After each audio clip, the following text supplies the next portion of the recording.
네, 이번 시간에는 조선의 개항 세 번째 시간입니다. 이번 시간에는 운요 사건과 강화도 조약에 대해서 자세히 알아보도록 하겠습니다.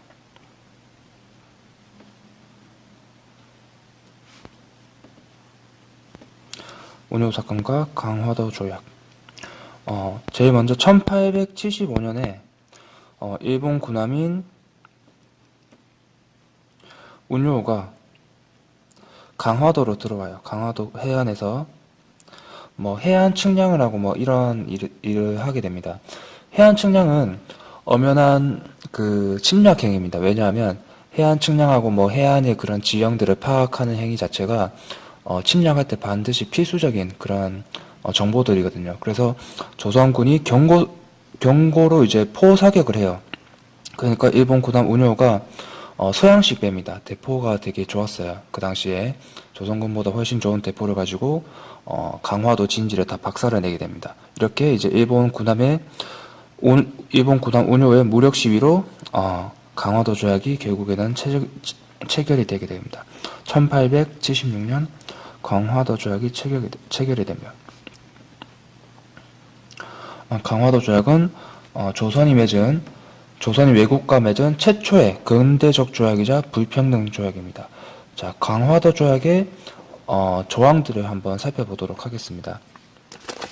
먼저 1조, 조선은 자주국이며 일본과 평등한 권리를 가진다. 이 말은 청의 간섭에서부터 벗어나라는 그런 의미가 있습니다. 조선은 이제 청을 이제 4대 국가로 이제 모셨죠. 그런 청의 간섭에서 벗어나라. 두 번째, 조선은 부산 이외에 두 곳의 항구를 개항하고 일본인이 와서 통상하는 것을 허가한다.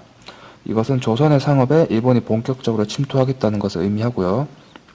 제7조, 일본이 조선의 해안을 자유롭게 측량하는 것을 허가한다. 자, 이거 아까 얘기를 했죠. 침략하는 데 있어서 중요한 그런 해안 측량을 허가했다는 거.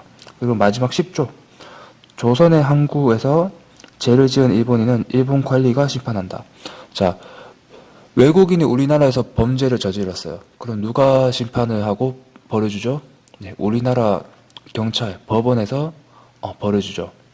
그게 상식이죠. 그런데 여기서는 일본인이 죄를 지었으면 일본 관리가 심판을 한대요. 예를 들어서 일본인이 살인을 저질렀는데 일본 관리가 이거 별거 아니다 하면서 사면해버리면 우리나라로서는, 조선으로서는 해결할 방법이 없는 겁니다. 이거를 치외 법권이라고 하는데 이런 불평등 조항들이 들어있었습니다. 이 이외에도 이게 조선이 외국과 맺은 최초의 근대적 조약이기 때문에 조선이 지금 생각해서는 상식적으로 해서는 안 될 그런 실수들을 저지르게 됩니다. 어떤 내용들이 또 포함이 되냐면 수출입 상품의 무관세입니다. 보통 이제 외국에서 물건이 들어오면 세금이 붙습니다. 왜 세금이 붙냐면 우리나라의 산업을 보호하기 위해서요. 그런데 일본의 그 값싸고 질 좋은 그런 물건들이 세금이 없이 들어오게 돼요. 그래서 우리나라의 그런 그나마 발전하지도 못한 그런 작은 산업들이 이제 다 발전을 못하겠죠. 무너지게 되는 그런 결과가 초래됩니다. 그리고 일본 화폐사요.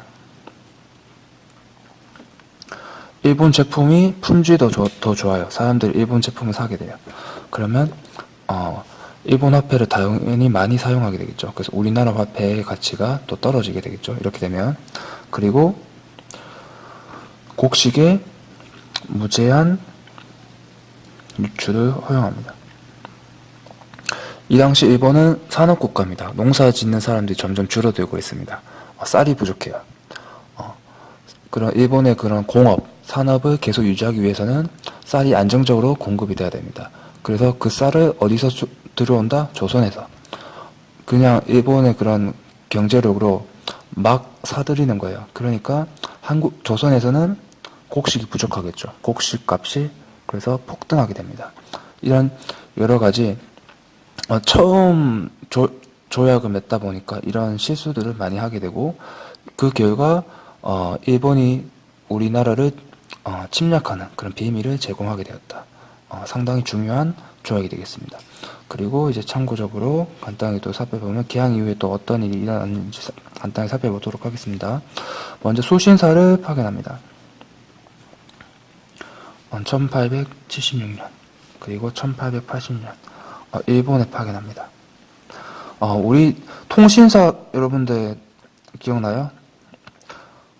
임진왜란 이후에 우리나라 조선이 일본의 문화를 전파하기 위해서 파견된 사신들이죠. 근데 수신사는 반대로 우리가 일본으로부터 그런 산업기술 이런 것들을 배워오기 위해서 보낸 이제 사신들이다 보면 되겠습니다. 그리고 영선사라는 것을 파견합니다. 네, 1882년. 이거는 청에 보내요. 청에 보내서 뭐 무기 제조 기술 이런 것들을 배워오기 위해서 청의 영선사를 파견하게 됩니다. 마지막으로 벨기군이라고 해서 벨기군을 창설합니다. 양반 자제들을 중심으로 해가지고 자, 이상으로 오늘 강의는 마칩니다.